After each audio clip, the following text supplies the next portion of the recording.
नमस्कार, आप सभी का स्वागत है। आप देख रहे हैं जीबीएन 24 और मैं हूं आपके साथ समृद्धि कौशिक। श्रद्धा वॉलकर के पिता विकास वॉलकर ने आफताब की परवरिश पर सवाल उठाया।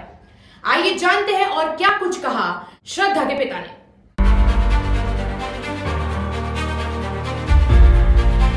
देश भर में श्रद्धा वॉलकर के मर्डर के बाद सबकी इच्छा है कि मृतका को न्याय मिले।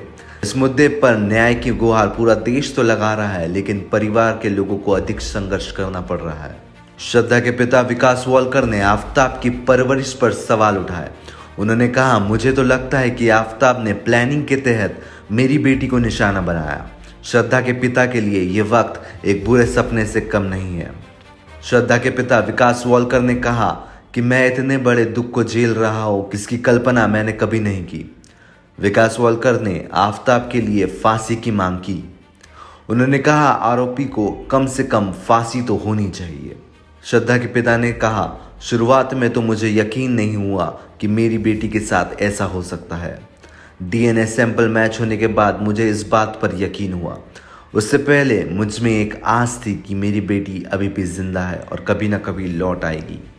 श्रद्धा के पिता ने कहा कि अगर मुझे उसकी सजा सुनाने का फैसला लेना पड़े तो मैं यही चाहूँगा कि उसके 70 टुकड़े किए जाए और पूरे भारत में बिखेरे जाए।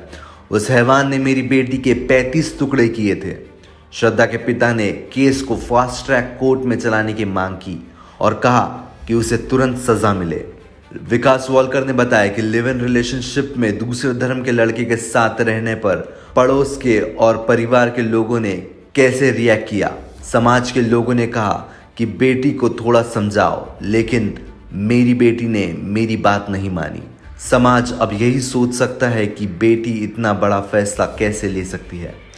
मेरे खानदान में आज तक ऐसी घटना नहीं हुई। कभी कोई बाहर रहने नहीं गया, लेकिन मैंने हमेशा अपनी बेटी को साथ लाने की कोशिश की।